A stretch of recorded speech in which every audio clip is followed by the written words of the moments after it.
Good evening, friends. Welcome to this evening session of EduSat. And as you know, the topic is urban issue in India. This topic pertains to your Masters in Sociology optional course on Urban Sociology, MSOE 004. This topic is going to inform you and develop your interest in the issue of poverty as found in India, and especially an area which has not been much touched upon, at least in India, and that is on urban poverty. Now, let me explain to you what urban is and why we are going to discuss this topic of urban poverty. Urban basically refers to the studies of cities, or it refers to the life of people in the cities. It is mainly an area where a lot of distinction has been made as against the rural, and urban life itself has been defined and discussed and debated, especially in the Western industrialized societies, where it was after the Industrial Revolution in the 19th century that a lot of destabilization, social upheaval, and mass scale of movement of people from rural to the urban areas took place due to the availability of employment and work in the factories and industries. Now, all these things provide a certain perspective to the idea that mostly in Western societies, poverty has been dealt by sociologists, scholars and thinkers in terms of urban poverty. Here we are going to discuss the issue of poverty and focus on the sociological analysis of poverty in urban areas. We will study not how the poor fare in the cities alone, but we have also got to understand that why the paradox of modern India exists, where it's nearly half a century past when we achieved independence, and economic, because in spite of democracy, economic growth and constitutional commitment to social justice, we are not able to eradicate the acute crisis or the problem that our masses face in terms of poverty. I would like to also draw your attention to the fact that unlike in the rural areas, in the urban areas, the poverty has various dimensions which make it more complex and complicated in terms of its variety, its nature and its acuteness. As I will also explain the socio-historical background of studies on poverty in the West, especially in Britain and US, and how these studies, which had focused on the urban poverty, they began as a process which was a fallout or a byproduct of the Industrial Revolution and the development of mass scale of poverty of poor laborers living in slum settlements and doing their working hours, the rules and or the conditions of work being so poor that working class movement could be formulated at that time, and it was the consciousness amongst the social philosophers, thinkers, that this poverty was not natural poverty. It was man-made poverty, in the sense that it is not the crisis of production of food that is creating this poverty, but it is human beings who have, by organizing labor and the poor from the rural migrants in the cities, they have created this unnatural or different kind of a poverty amongst the people, where there is ghettoization of settlements, of people living, many people, the density of population rising very high. It's the demographic aspect which makes the cities far more complex and complicated in comparison with the rural areas. Now, living in close quarters with very much lack of infrastructure, sanitation, many other evils also develop because of these reasons. And these reasons also lead to such aspects like juvenile delinquency, high rise of rate of crime, and family organization itself gets affected. Now, before I move to all these aspects, let me focus that why, in comparison with the West, in India, the major focus after independence, when the nation got its freedom, the leaders, national leaders, thinkers, economists, social scientists, the focus was more on rural poverty, and most of the research was driven by the concern for rural underdevelopment and deprivation. Now, this made sense because more than 80% of the population in India resided in the villages, and this category required urgent attention, because for the country to develop, the agriculture sector was a main area where underdevelopment existed, and which could lead to the prosperity and availability of food and other items for the survival and progress of the people.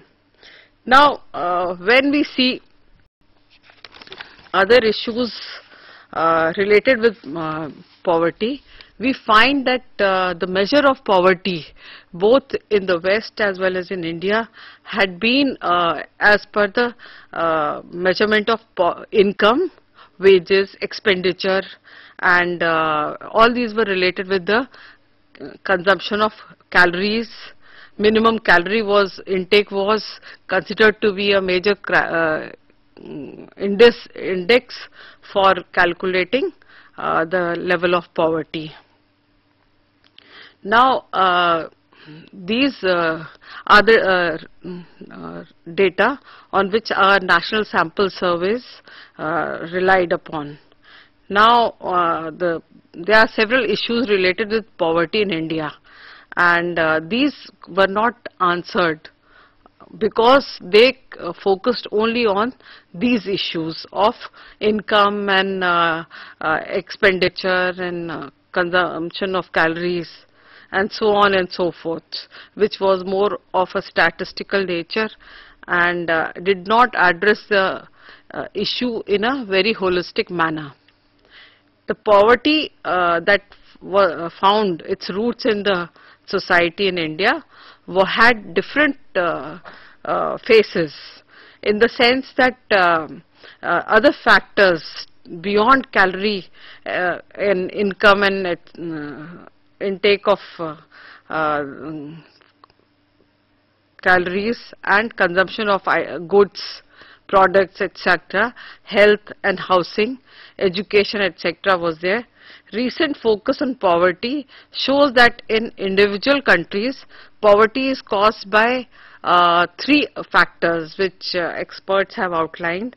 One is the lack of resources or the failure of economic development, and secondly, it's the failure of the state, that is the administrative machinery doesn't work properly. And the third and the major aspect which affects poverty levels is transition from state controlled economy to market based economy. Now, all these factors, they have been affecting the poverty, problem of poverty in different societies in the West as well as in India. Now, how do we define poverty? Poverty has been explained as a multidimensional phenomenon caused by variety of factors. Its manifestation or appearance changes from context to context. That is, the rural poverty is different from urban poverty. Poverty in a large city, metropolitan city, might be quite different in its nature and parameters from the poverty in smaller towns. Now, there is no linear relationship between cause of poverty and economic development, because in many areas where there is economic development and there is money, capital, everything, but still there are people who are abjectly poor. So the link between economic development and poverty is not a linear link.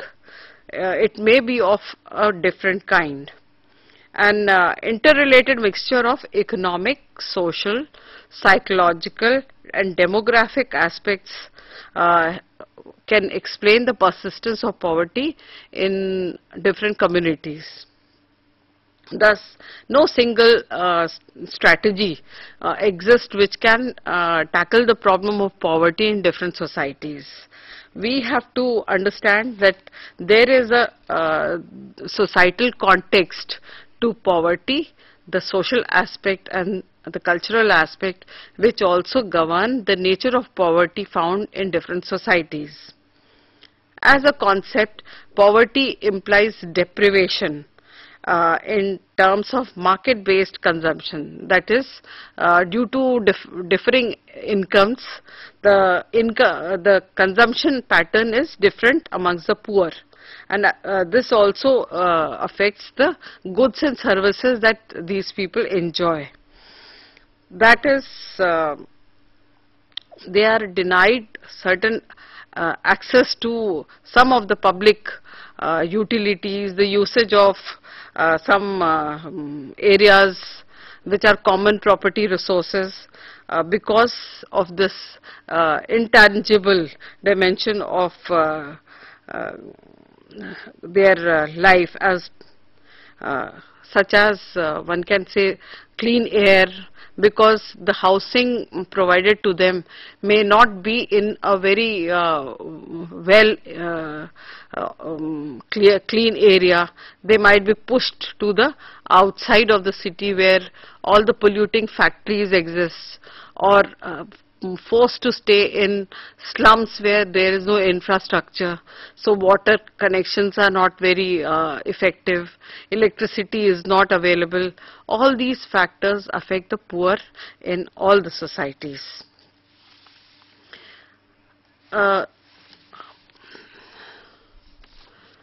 There has been poverty assessments that are basically country studies. In India, we find that poverty assessments have been done in not only in India but in other societies as well, and these studies have been done sometimes twice, and within the same country or society, because these studies they are not following the same parameters and may be different in coming out with their results. By 1996, there were around 50 poverty assessments done, and they were carried out and for some countries they were done, as I said, twice. These there is little consistency. That is, the officers or the specialists who studied, who did this poverty assessments, they were not having the uniform variables with them, and these assessments were therefore not comparable. And as one says that because these qualitative studies did not follow the same pattern of choosing the variables. For example, some chose households, some chose individuals as their unit of study, and some chose some period in history, and others some part of the community, and these studies therefore could not be compared across time and space because of these changing variables. As far as poverty studies are concerned, let me explain to you that there is a socio-historical background to these studies, which I had introduced in the beginning of this lecture, about how mass poverty became a major issue in England, especially after the Industrial Revolution, and the kind of poverty and the mass scale of exploitation of the masses by the industrialists and the capitalists was such that many scholars, many social thinkers, activists, they felt that this poverty is man-made and can be removed if by amelioration of their conditions. And as such, it was during this time that poverty studies were done, that is around as late as 19th century and early 20th century in Britain. And they were closely related with empirical studies in sociology. That is, sociology itself emerged as a byproduct of these kind of studies that were conducted in England, and they were basically survey research. Most of these survey research was done to study the kind of conditions and the relationship of people with the different technological, different social problems, social evils, and they were very philosophical in nature and quantitative in nature because of the survey research. Survey research has become a major instrument of studying the social aspects of the problem of poverty. And one can say that in a way this high consciousness about the kind of problems that were emerging in the society was a sort of, it had connection with the Enlightenment period in England and Europe, when there was consciousness about why human beings are rational beings, why they need to study what they have and improve the things. So testing, improvement, and having evidence for certain things, and the ability to solve the problems of society and nature was a step which was something which was very natural during that period of time. It is at this time that two great pioneers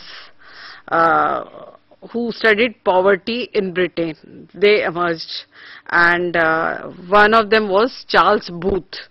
He was there in 1840 to 1916, and the other scholar was S. Rowntree. S. Rowntree was in 1871 to 1954. Now both these people were great pioneers in conducting urban studies in regarding poverty in their society, and they have brought out a lot of feedback about existing poverty in the British society at that time. They were basically philanthropists and not sociologists as such, but their way of studying society, that is, as I said, survey research, was something which influenced the later sociologists. And one of them, that is sociologist Peter Townsend. He wrote a monumental book called Poverty, a Study of Town Life. This was published in 1901, and this book used the survey research method to understand poverty in England, and especially he studied the area of York. And after 40 years again he conducted another study, and this too was regarding investigation of urban poverty. Now as we find that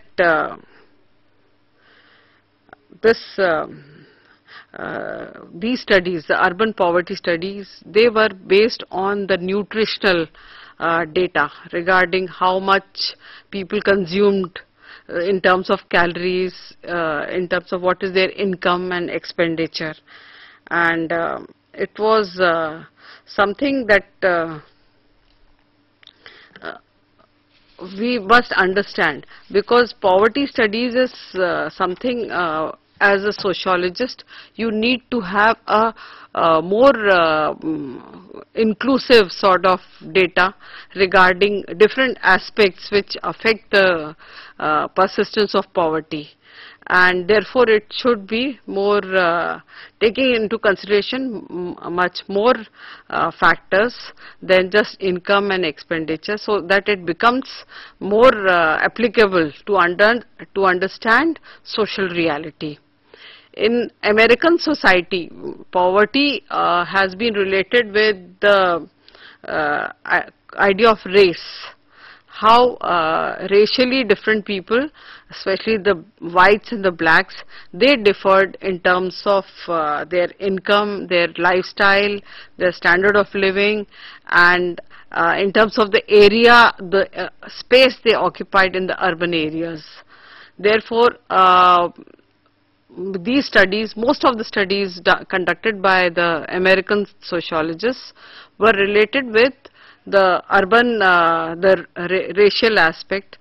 But as a scholar, sociologist, American sociologist, William J. Wilson in 1987 wrote that he himself was a black man, and he studied poverty and spoke of the truly disadvantaged, and for him race is only one factor or one feature of being truly disadvantaged. The other features were lack of education, lack of amenities, of the kind of life. There's a combination of features that affected the poor in these societies, and sometimes the whites were also found to be poor, and there were incidences of black middle classes, and therefore it was something which was cutting across the racial aspect alone in American society. So it was basically a combination of several factors which affected poverty in these societies. And let me explain to you why during this period there was, during 1964 in fact, an American anthropologist, Oscar Lewis, he studied India as well as Mexican, Puerto Rican tribes, and he came up with the concept of culture of poverty. And at the time when he developed it, from the 60s onwards, it had become a very fashionable term, culture of poverty. But slowly social scientists criticized this concept and believed that it was only superficial and did not address the major issue of poverty, because it did not try to reach at the root of the issue of poverty which existed in the economic structure of the society. So for most of the social scientists, the economic structure of society was very significant in explaining poverty in these societies. Now, poverty has a theoretical framework, and as per this theoretical framework, as I said, income alone on the is not the criteria to determine poverty. It is the economists who were the ones who started. It was the preserve of the economists to study poverty, and basically it is they who dealt with the issue of poverty in terms of income, expenditure, indicators which were easily which could be statistically analyzed. The data was more quantitative than qualitative, whereas sociologists treated poverty as a social problem. For them, it is a study to determine to study the determination of poverty in different societies. And for them, the very measurement of poverty line is a point of embarkation. That is, they begin from there to understand why this poverty exists and what are the factors that is related with the persistence of poverty in different societies. Often the population which was considered to be poor by the economists may not be considered to be poor by the sociologists. There was a lack of overlapping understanding between the sociologists and the economists, because in many societies there were many factors which led to the different class formations.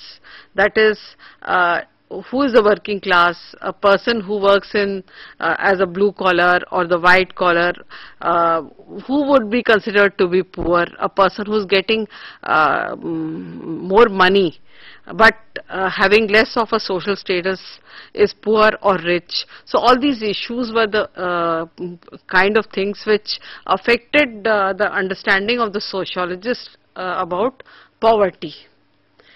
Now there are two major perspectives to understand poverty in different societies as a theoretical framework. One is the cultural perspective.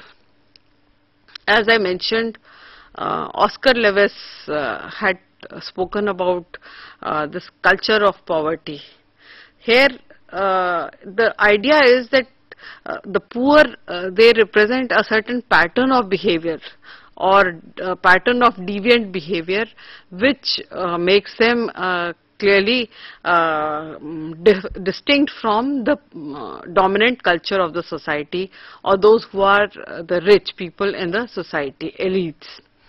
Now this culture of poverty was something which was inherited from one generation to another, and because of this inheritance or generationally carried over traits, poverty became rooted in the culture of the poor people, and it was very difficult to eradicate from amongst their consciousness, from their socialization, their patterns of behavior and lifestyle.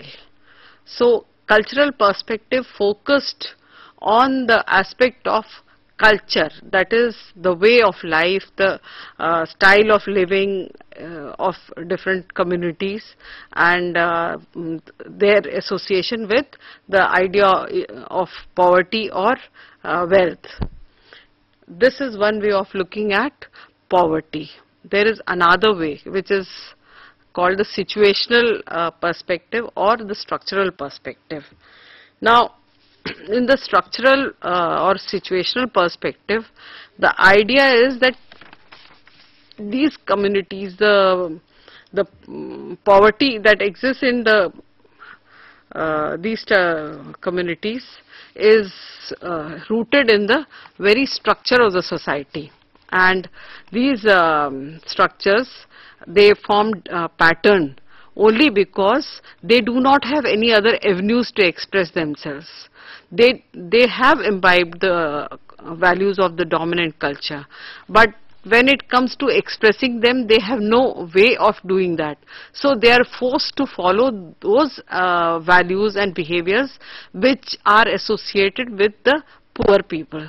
Now, this is a situation where the rich and the poor, they form different strata of life, and to jump from one strata to another needs a lot more than just money. And it is in this sense that it is said that if the structure of society is changed or evolved to one where there is less of poverty, this association of poverty to a certain strata of society, it is the situational or the structural perspective of understanding poverty. Now, let me come to the poverty studies in India. As I said earlier, this aspect of poverty in India was initially addressed by the economists, and it was their preserve. So there were many economists like Dandekar and Rath in 1970s. They wrote their book Minhas, Tendulkar and Sundaram, Bardhan and Srinivasan in 1974, they studied poverty in India, Dantwala in 1973, and there have been many other studies by the economists, and they were actually studying India. These studies were driven by the notion of development planning. India after independence had this concern of nation building. And nation building was something which was possible by developing the economy of the country, and addressing the problem of the poor in the country was one part, a major part of that program. Now, poverty studies in India concentrated on the counting of units. I mean, the economists generally counted the units. That is, usually was either households or the individuals.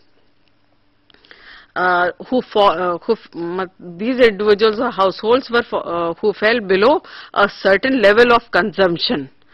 That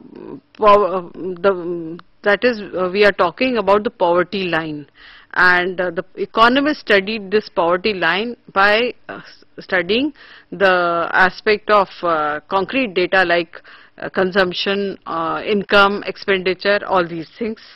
And noted economists, Amartya Sen, 1973, he wrote that Indian poor have become used to being counted, and many ways they have been there.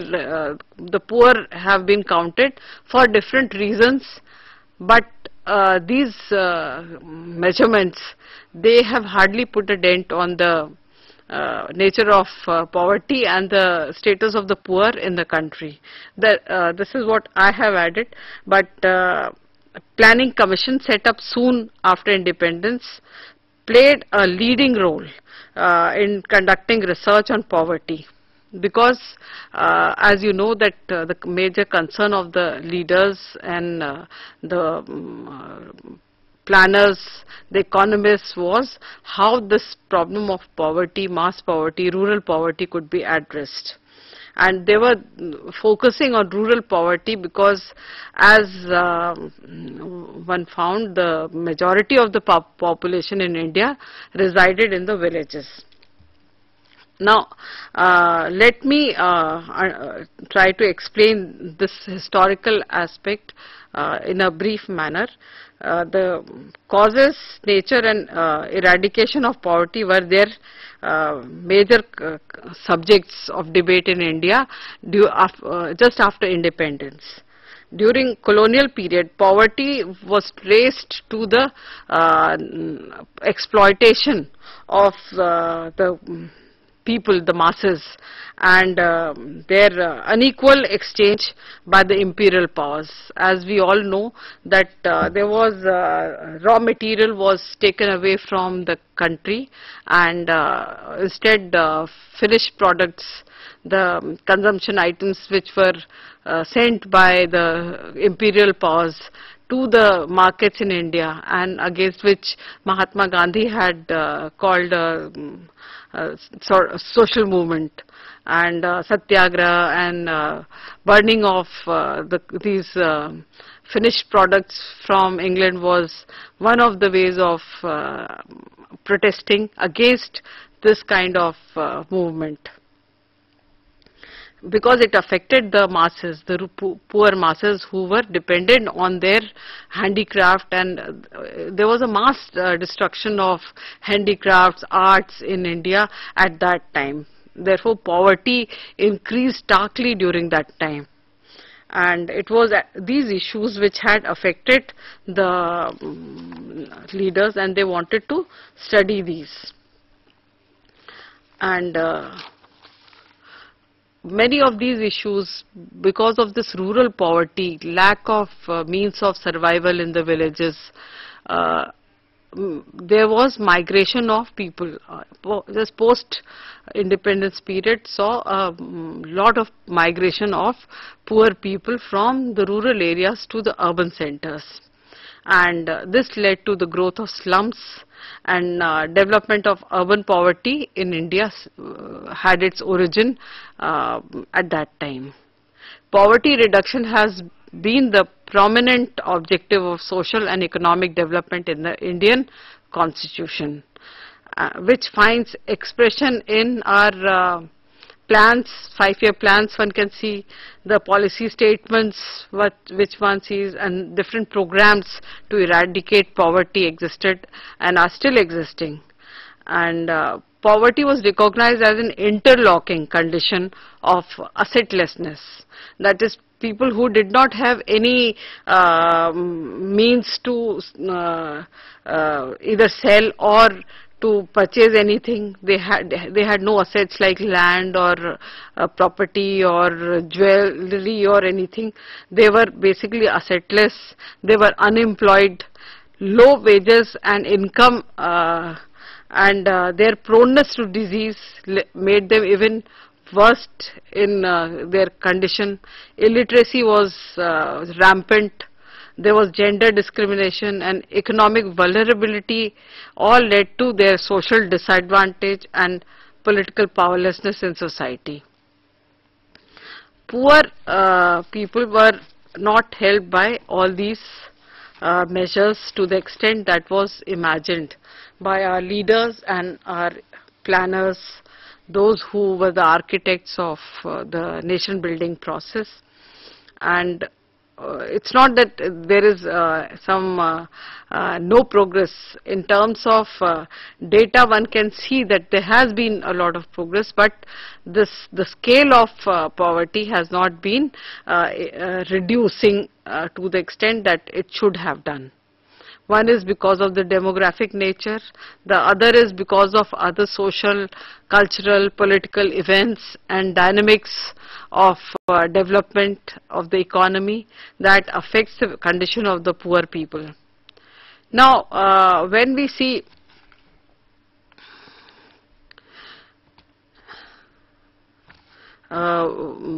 that the later developments of our country, we find that during the liberalization period, 1980s onwards, when the policies were more towards opening the economy to outside market, this had different repercussions, and the critics, let me explain first those who are pro the liberalization process. They believe that when we open the market to the outside influences, this will lead to more changes, structural changes in society, economy will thrive, and there will be more opportunity for better employment, and this will lead to migration of rural poor to the urban areas, and they will have more assets, or they will slowly improve their condition in society.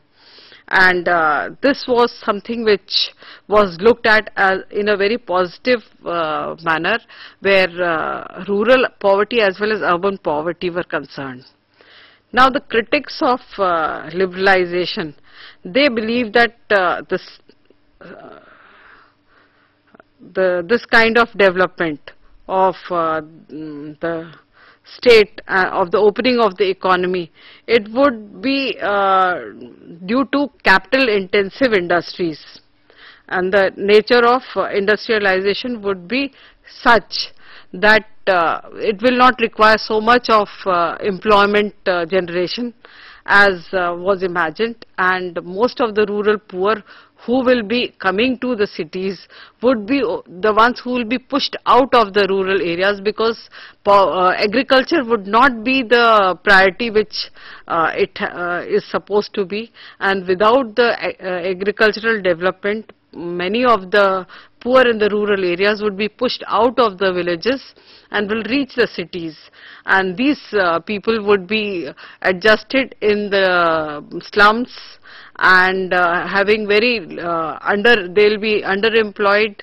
They will not have any amenities or access to services which will enable them to survive, and their condition as urban poor would be even worse than the condition of the rural poor. And in that sense, it is said that this kind of liberalization will not be of much help to eradicate poverty, neither in the rural areas nor in the urban. Now, when we talk about urban poverty, then the most important reason for the persisting poverty in a country and even outside, it's economic stagnation, and it is economic stagnation which leads to poor agricultural development, and because of these reasons the economy is not able to catch up with the requirement of the people, and most of the people who are pushed out become either the urban poor or they remain poor in the rural areas. So one can say that these social evils are associated with the economic growth. They do not lead to any kind of social transformation and reduction of poverty.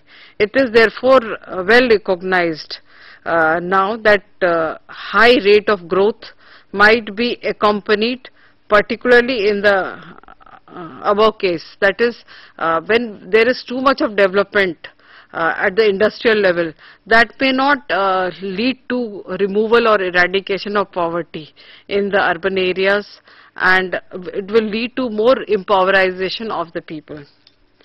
In that sense, the dynamics of urban industrial development is such that it will affect the small and medium towns, located away from the main emerging global centers of growth. That is what is meant is that most of this economic growth in post-liberalization economy, it will take place not in the small towns or medium towns. It will take place in the emerging global large cities, the metropolitan cities, which are attracting a lot of migrant labor and investment. They are high in investment levels, and their economy is strong enough to be able to use that. Whereas small towns and cities, they do not have that kind of investment coming to them. The local resources are very negligible, and they are not able to use these local resources to grow. Therefore, they are not able to eradicate poverty or develop themselves. Now, as far as there are many other issues which are important. One is that urbanization has become more exclusionary in nature. the larger cities, they are enjoying the benefits of liberalization, but the small and medium cities, they are being excluded from this process of growth. I think I have explained several issues. We need another EduSet session to explain further, and I think with poverty, slum and environmental infrastructure is another issue which is very important. These we will take up in later sessions. Thank you.